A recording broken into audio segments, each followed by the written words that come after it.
अचलपूरच्या श्री संत गजानन महाराज मंदिर कृषी उत्पन्न बाजार समितीमध्ये अखंड हरिनाम सप्ताह आणि श्रीमद भागवत ज्ञान यज्ञ सप्ताहाचे आयोजन करण्यात आले आहे। 5 जानेवारी रोजी या भागवत सप्ताहाचे विधिवत उद्घाटन करण्यात आले। या भव्य कार्यक्रमात विविध धर्मगुरूंच्या कीर्तन भजन होणार आहेत। अचलपूर येथील श्री संत गजानन महाराज मंदिर कृषी उत्पन्न बाजार समितीत अखंड हरिनाम सप्ताह आणि श्रीमद भागवत ज्ञान यज्ञ सप्ताह सुरू करण्यात आला आहे। या कार्यक्रमात हबफ भानुदास महाराज टाकळीकर महाराज यांच्या हरिभजनांच्या माध्यमातून भक्तिमय वातावरण तयार झाले आहे।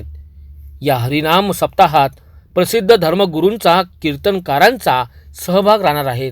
11 जानेवारी रोजी ग्रंथपूजन शोभायात्रा आणि 12 जानेवारी रोजी श्रीनिवास महाराज अळकुकार यांचे कीर्तन आयोजित करण्यात आले आहेत। 5 जानेवारी रोजी जिल्हा परिषदच्या माजी सभापती अरुणा राजेंद्र गोरले आणि कृषी उत्पन्न बाजार समितीचे सभापती राजेंद्र गोरले यांच्या हस्ते या सप्ताहाचे उद्घाटन करण्यात आले। अचलपूरमध्ये आयोजित या अखंड हरिनाम सप्ताह व श्रीमद भागवत ज्ञान यज्ञ कार्यक्रमामुळे परिसरात भक्तिमय वातावरण निर्माण झाले आहे।